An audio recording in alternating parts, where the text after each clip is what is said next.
በታ ሰዓት እቲኣ ተላዒሎም ናብ ኢየሩሳሌም ተመልሱ። ነቶም 11 ነቶም ምስኣቶም ዝነበሩን ድማ ተኣኪቦም ረኸብዎም።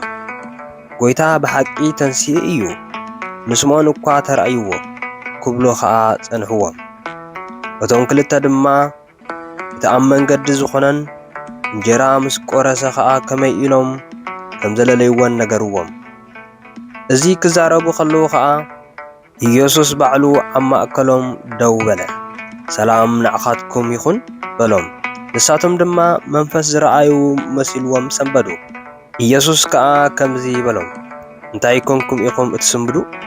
ከምዚ ዝበለ ሓሳብከ ስለምንታይ ኣብ ልብኹም ይለዓል?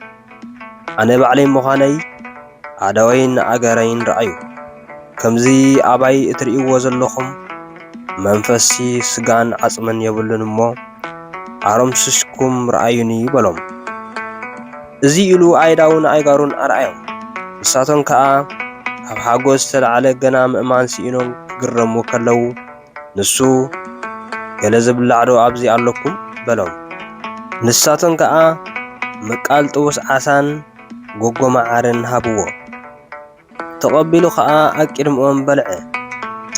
ንሱ ድማ እዚ የተመሰኻትኩን ከለኹ ኣብ ሕጊ ሙሴን ነቢያትን መዝሙራትን ብዛዕባ ዝተጻሕፈ ኩሉ ክፍጸም ግዲ እዩ ኢለ ነጊረኩም ዝነበርኩ ቃለይ እዩ በሎም።